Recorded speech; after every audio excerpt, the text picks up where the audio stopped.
then that begs the question, why would you buy the Edition 45? Well, I'm sorry, Volkswagen, to poop on your party, but I wouldn't. Hello guys, welcome to this Volks Wizard video, which is the third in a series of 8 videos celebrating 45 years of the Golf GTI, during which we're going to have a very close look at a special example from each of the 8 generations that we've had so far.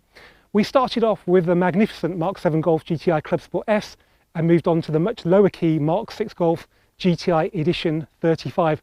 Well, today it's the turn of the birthday boy, the Mark 8 Golf GTI Clubsport Edition 45.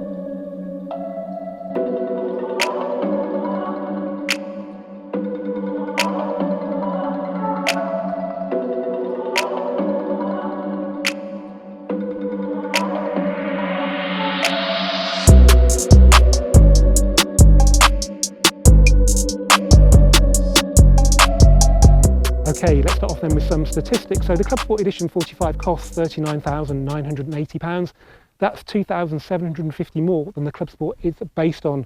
Pure white is the free standard colour, and there's a limited colour palette you can pay extra for. So that consists of deep black, moonstone grey, oryx white, which is a posh white, or King's Red, which I don't normally like on the GTI, but I think it looks amazing on this car. Maybe something to do with the black wheels, because black wheels on a red car or even a slightly pink car never look bad.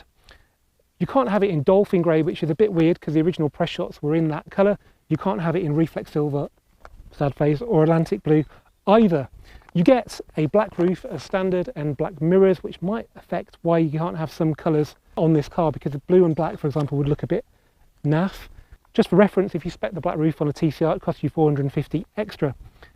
There is a thing called a race package as standard, which isn't as exciting as it sounds. You get deletion of the top speed limiter, so that goes up from 155 to 166 miles an hour. You get an Akrapovic titanium exhaust as standard, which is nice to have. We'll see exactly how different it sounds to my normal Clubsport later, so stay tuned for that. You get these 19-inch Scottsdale wheels with the red pinstripe, which is proving a little bit Marmite on Instagram, isn't it? In Germany, you can spec Michelin Pilot Sport Cup 2 semi-slick tyres for an extra €1,000. But you can't have that in the UK, which is no bad thing, because for probably the same amount of money, you can go and buy a set of Michelin Pilot Sport Cup 2 from your local tyre centre, and you get to keep the magnificent Goodyear Super Sports that are on this car, which are perfect for the road and perfect for wet track days as well. Now, if you spec the exhaust and wheels on a Golf R, where you can spec them, they would have been about £4,000, so £2,750 uplift for those, and some of the other bits is good value if you like a black roof, if you like wheels with a pinstripe.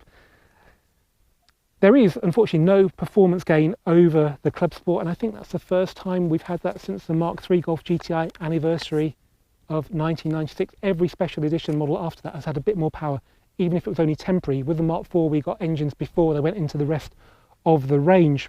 So it's still got 300 horsepower, it still produces 400 newton meters of torque, it still does 0 to 62 in a pretty damn fine 5.6 seconds. CO2 emissions are there or thereabouts the same. There's a bit difference here and there, and likewise the MPG is pretty much the same as the Clubsport. You can see I'm running out of things to say because there isn't really an awful lot of difference. Let's now have a look at the outside of the Clubsport Edition 45. Okay, I brought down my trusty Mark 8 Golf GTI Clubsport to compare it with the Edition 45. This is a totally standard car apart from the colour Reflex Silver, and it's been fitted with a magnificent Vossen HF2 wheels, which with the tyres cost £3,000. That's more than the difference between the Clubsport and the Edition 45, but I think it's worth it, because if I had an Edition 45, I'd rather have these wheels on it than the ones that come as standard.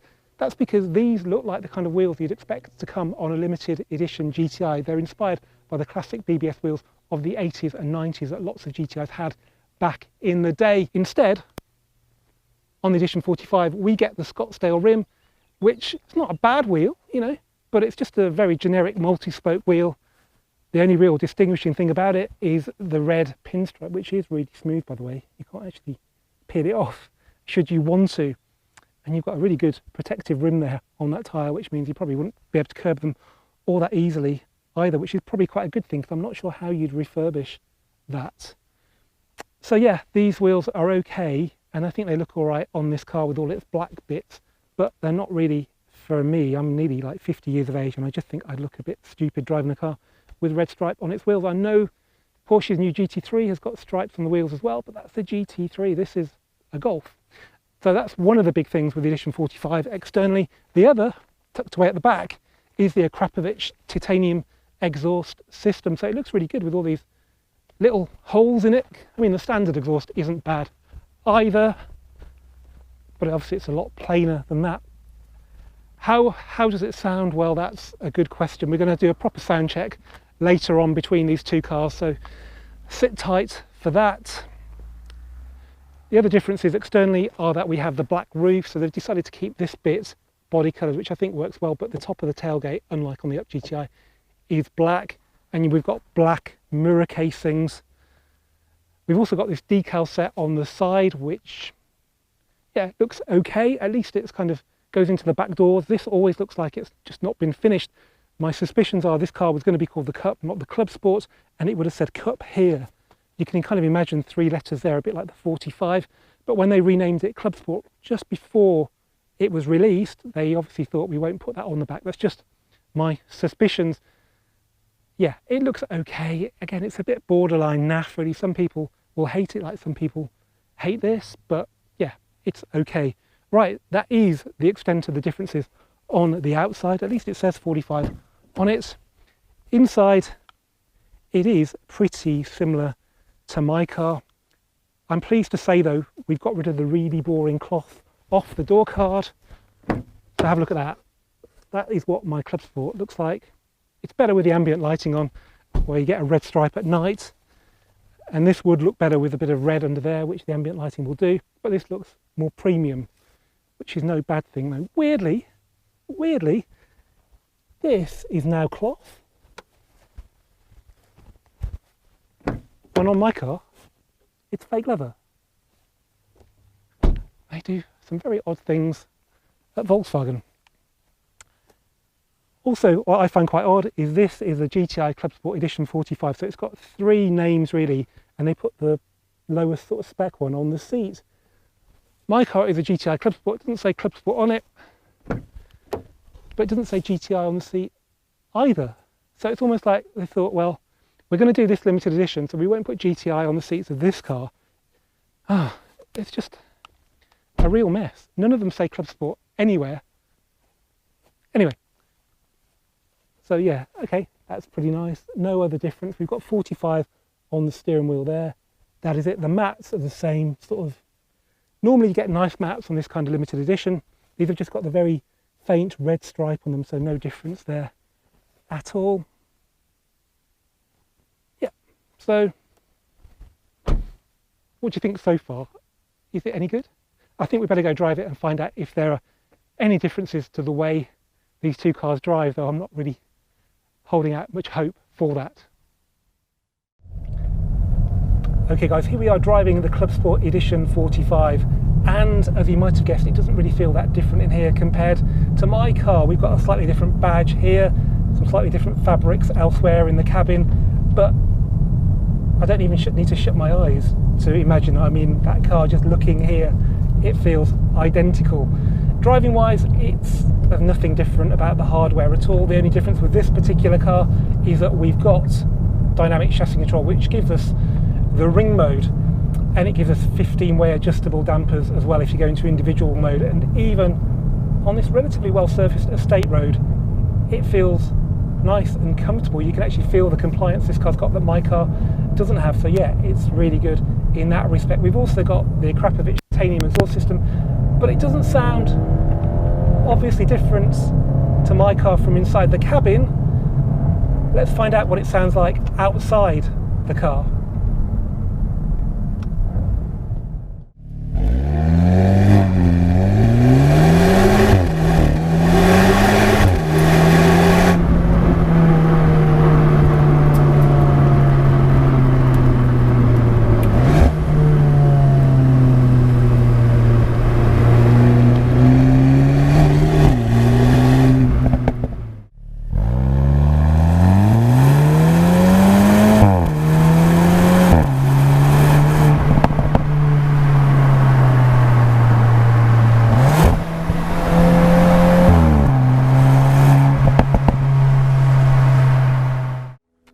car is a car that packs loads of performance into a relatively stealthy package. Now, I wouldn't say the Clubsport was the most discreet car on the road with its big wing, but it's definitely more under the radar than the Edition 45 and rivals like Civic Type R and Megane RS, which it gave a bloody nose to in a recent Car Wow drag race.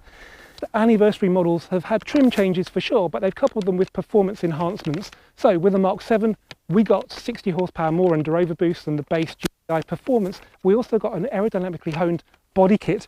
The Mark 8 doesn't get any of that. Instead, it gets wheels with a dodgy pinstripe and a noisier exhaust.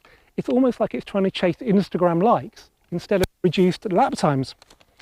Okay, you could say there's not really an awful lot to improve with this car. It drives so well, and I'd have to agree with you. It is an amazing drive. But then that begs the question, why would you buy the Edition 45? Well, I'm sorry, Volkswagen, to poop on your party, but I wouldn't. For £39,735, you can have a Clubsport with 19-inch S-Steel wheels.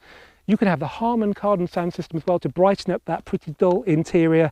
And you can have the must-have option of dynamic chassis control, which brings you ring mode, which is perfect for our British B roads, and it lets you go even harder than Sport mode with Sport Plus, which is perfect for normal race circuits. So you've got a car that's quicker where it matters, yet just about retains the classless image of Golfs. That means that they just fit in everywhere. And the best bit is you've got £245 left to get yourself a proper race package. By that I mean book in for a track day, get yourself some proper instruction from a trained racing driver, because when the car's this good, you're better off looking for improvements elsewhere. Anyway guys, thanks for watching this Volks Wizard video. If you've enjoyed it, please give it a thumbs up, please do comment, please do share. As ever, please do subscribe, and big thanks to Volkswagen UK for having me here on this amazing day. I'll see you for the next one very soon.